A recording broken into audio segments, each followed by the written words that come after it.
World War I, or the First World War, was one of the deadliest conflicts in human history, involving over 100 nations, costing the lives of over 8 million military personnel and 100 million civilians.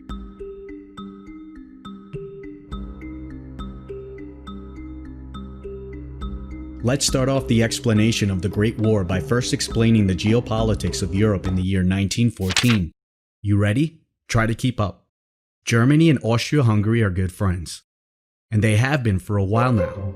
They will eventually make up what will be known as the Central Powers, consisting of Germany, Austria-Hungary, and these two guys, which we'll get into a little later, versus the Allies, consisting of the UK, France, Russia, and a lot more.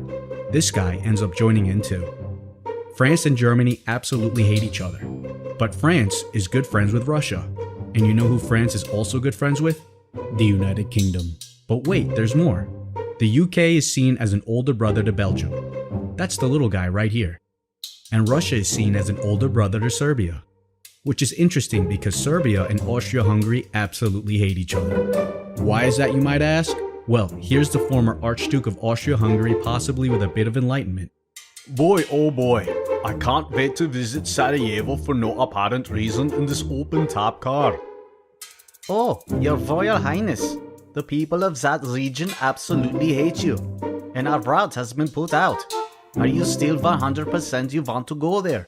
Yes. And to almost no one's surprise, he was assassinated. So Austria-Hungary goes to Serbia and issues them an ultimatum. Serbia then goes to their pal Russia to inform them of the rising tensions. Both sides begin mobilizing their armies, and on the 28th of July 1914, Austria-Hungary declares war on Serbia. This caused a domino effect of war involving every nation in Europe due to the defensive pacts and long-standing alliances. Germany wants to take France head-on and invade through the French-German border, but can't because it's too heavily fortified. So they come up with a not-so-ingenious idea. Go around the border by invading neutral Belgium. Hey, Austria-Hungary, I have the best idea on how to get to France, eh? Hey, are you listening? Yeah man, I'm just kind of busy at the moment.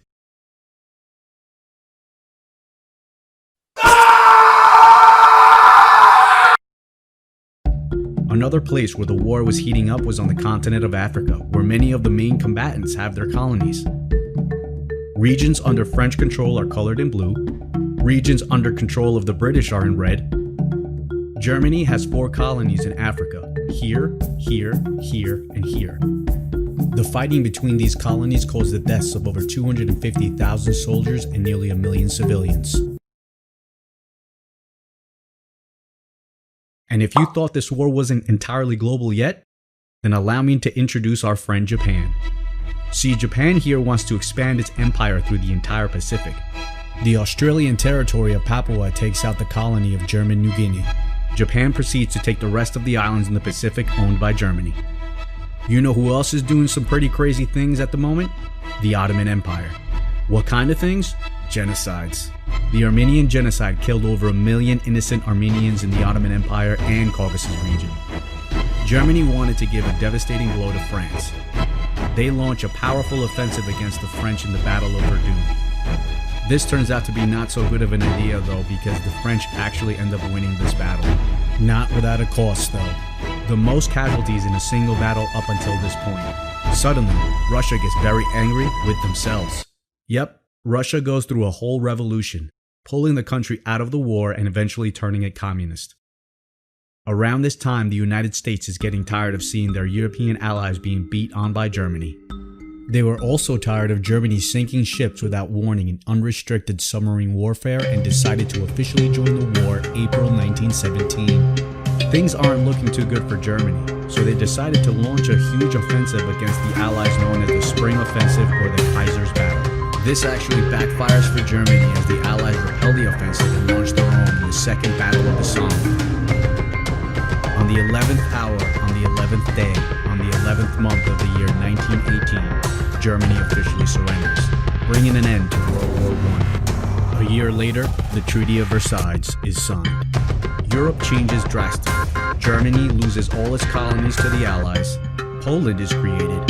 The French take back a few eastern regions which were under German control, and Austria Austria-Hungary is split into 4 new states. Sadly enough, a war of even greater proportions was to come no less than 20 years later. Hey, if you like history and want to see more, subscribe.